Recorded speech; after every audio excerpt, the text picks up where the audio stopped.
Shalom jemaat Tuhan dan pendengar Bread Life yang setia. Kegiatan adalah kunci untuk kehidupan berbahagia dan bermakna. Tanpa kegiatan maka kehidupan ini seperti tidak berarti. Kegiatan dapat macam-macam, antara lain bekerja, berusaha, berdagang, reuni, melukis, olahraga, dan lain sebagainya. Tetapi kehidupan tidak hanya sekedar kegiatan seperti tersebut di atas.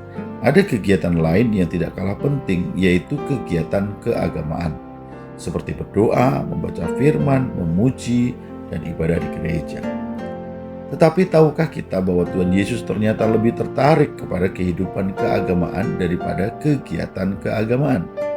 Matius 5 ayat 20, maka aku berkata kepadamu, jika hidup keagamaanmu tidak lebih benar daripada hidup keagamaan ahli-ahli Taurat dan orang-orang Farisi, sesungguhnya kamu tidak akan masuk dalam kerajaan sorga.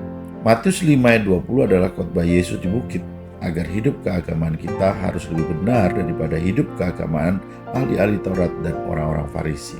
Siapakah ahli Taurat dan orang Farisi ini? Para ahli Taurat adalah suatu kelompok yang menghabiskan semua waktu mereka mengajarkan dan menguraikan hukum Allah.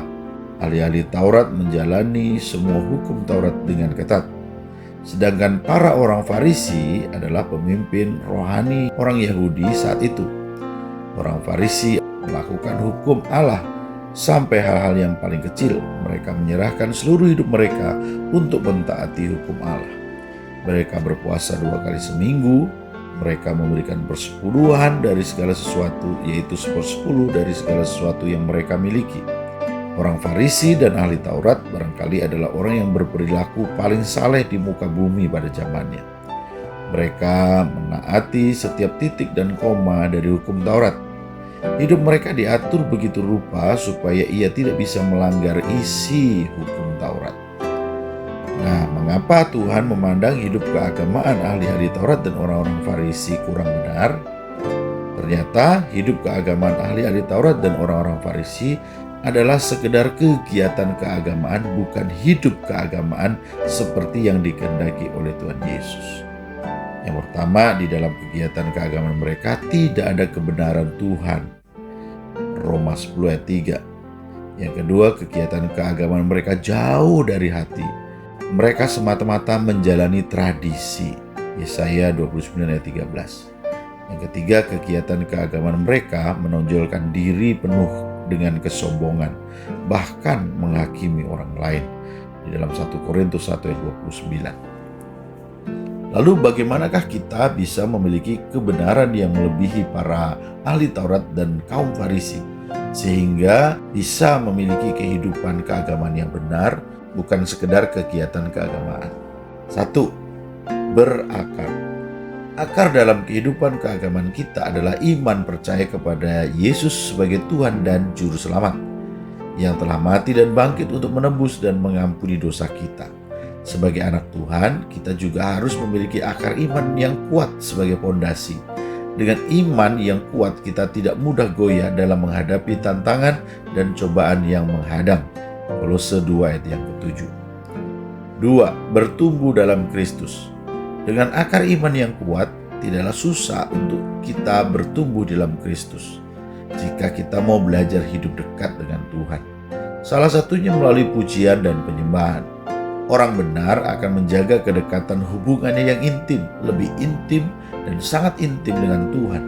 Ia akan selalu setia dan rindu memuji dan memuliakan Tuhan. Ia akan terus setia dan rindu menyembah di mana saja dan kapan saja. Salah satu hal yang luar biasa dari Allah ialah bahwa Ia hidup di dalam pujian kita dan Ia berada di tengah-tengah pujian kita. Mazmur 22 ayat 4. 3. Berbuah di dalam Kristus. Berbuah di dalam Kristus merupakan tanda di mana terjadinya kehidupan kita sebagai umat Kristiani. Harus berbuah, dan untuk berbuah kita selalu hidup di dalam Kristus. Beberapa istilah buah dalam Alkitab. 1. Buah pertobatan, Matius 3 ayat 8. 2. Buah roh, Galatia 5 ayat 22. Dan 3. Buah Injil, Roma 1 ayat 13. Alkitab menjelaskan bahwa jika iman kita tidak disertai dengan perbuatan, maka iman kita itu sama dengan mati. Jemaat Tuhan dan pendengar Bread Life yang setia, Yang Tuhan kehendaki ialah agar kegiatan keagamaan kita berubah menjadi kehidupan keagamaan. Untuk itu, kita harus memiliki hubungan secara pribadi dengan Allah melalui kegiatan keagamaan kita. Tanpa relasi dan kasih, kita hanya melakukan kegiatan keagamaan, bukan kehidupan keagamaan. Selamat menikmati hidup keagamaan dengan sukacita surgawi. Tuhan Yesus memberkati. Amin. Merdeka.